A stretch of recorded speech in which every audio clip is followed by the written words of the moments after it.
যদি ঐক্য থাকা যায় এর সুফল জাতি দেখতে পেয়েছে। ঐক্যের গুরুত্ব কতটুকু, ঐক্যের গুরুত্ব কতটুকু।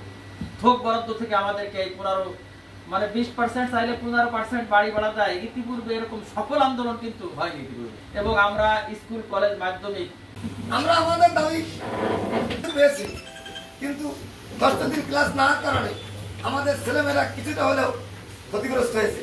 সেই হিসেবে তিনি বলেছেন শনিবার ক্লাস নিতে।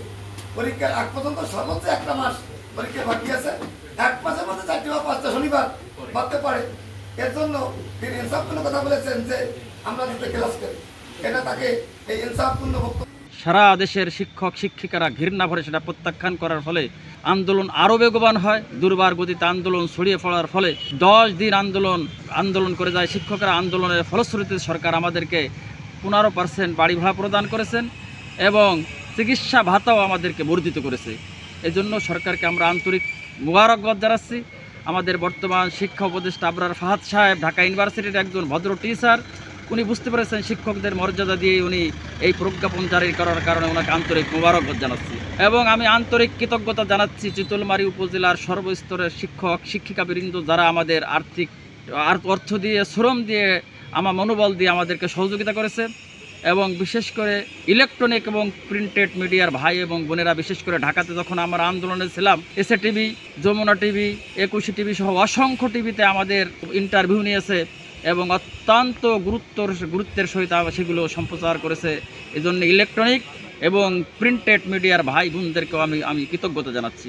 আপনি হয়তো জেনে খুশি হবেন, আসলে আমাদের বর্তমান সরকার যে জায়গাটা বুঝতে পেরেছে, শিক্ষার উন্নয়ন ছাড়া কোনোদিনই অর্থনৈতিক উন্নয়ন সম্ভব না, দেশের উন্নয়ন সম্ভব না।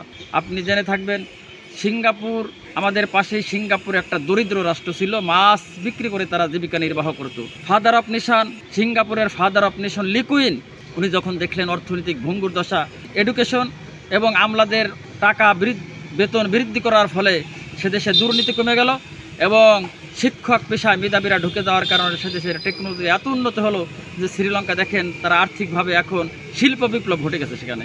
ঠিক একইভাবে 19বিংশ শতাব্দীর শুরুতে জাপানের সরকার দেখলো যে আর্থিকভাবে তারা অত্যন্ত ভঙ্গুর এবং দুর্দশাগ্রস্ত, জিডিপি অত্যন্ত নিম্নমানের। জাপান সরকার শিক্ষকদের একজন সচিবের বেতনের সমান করে দিলেন, যার ফলশ্রুতিতে মেধাবী ছাত্রছাত্রীরা শিক্ষকতা পেশায় ঢোকার কারণে সে দেশে একটা টেকনোলজির একটা বিপ্লব ঘটে গেল, বিজ্ঞানের একটা বিপ্লব, টেকনোলজির বিপ্লব ঘটার কারণে, জাপান শিল্প বিপ্লব ঘটার কারণে আজকে দেখেন জিডিপি তাদের অনেক উপরে সব। এমনকি আমেরিকায় সারা পৃথিবীর 53% অর্থ তাদের কাছে। আমেরিকার সেই আব্রাহাম লিঙ্কন থেকে শুরু করে বর্ণবৈষম্যবাদী নেতা, অত্যন্ত সফল নেতা মার্টিন কিং লুথার বলেছিলেন আমেরিকাকে উন্নত করতে হলে শিক্ষাকে উন্নয়ন করতে হবে, শিক্ষার উন্নয়ন করতে হবে। সে দেশে যখন শিক্ষার উন্নয়ন হলো, আজকে দেখেন তাদের জিডিপি শুধু উপরে না, সারা পৃথিবীর 53% অর্থ তাদের কাছে। দক্ষিণ আফ্রিকার অবিসংবাদিত নেতা নেলসন ম্যান্ডেলা, উনি 27 বছর কারাগারে ছিলেন। উনি যখন সর্বপ্রথম সংসদে ঢুকলেন, প্রথম ভাষণে বলেছিলেন education and education and education, মানে শিক্ষারে তিনি কত গুরুত্ব দিয়েছিলেন এবং বলেছিলেন দক্ষিণ আফ্রিকাকে যদি উন্নত করতে হয় শিক্ষার উন্নয়ন করতে হবে। সুতরাং সরকার সেই জায়গাটা বুঝতে পেরে আমাদেরকে যে বাড়ি ভাড়া প্রদান করেছে, চিকিৎসা ভাতা প্রদান করেছে, এটা আমরা তাদেরকে মোবারকবাদ জানাই। এবং আমাদের যে আন্দোলন, এই আন্দোলন পাশে সমস্ত রাজনৈতিক নেতারা কমিটমেন্ট দিয়েছে, সমস্ত বড় বড় দলের রাজনৈতিক লিডাররা কমিটমেন্ট দিয়েছে যে আমরা যদি ক্ষমতায় যেতে পারি তাহলে শিক্ষকদের জাতীয়করণের জন্য তাদের কোনো আন্দোলন করা লাগবে না, বিনা আন্দোলনেই আমরা তাদেরকে জাতীয়করণ করে নেব। আমাদের এই কমিটি, এই সংগ্রাম চলবে যতদিন না পর্যন্ত 6 লক্ষ ভুক্ত শিক্ষা প্রতিষ্ঠানের শিক্ষক কর্মচারীরা জাতীয়করণের আওতাভুক্ত না হবে, ততদিন আমাদের সংগ্রাম অব্যাহত থাকবে। আপনি অত্যন্ত ভালো প্রশ্ন করেছেন।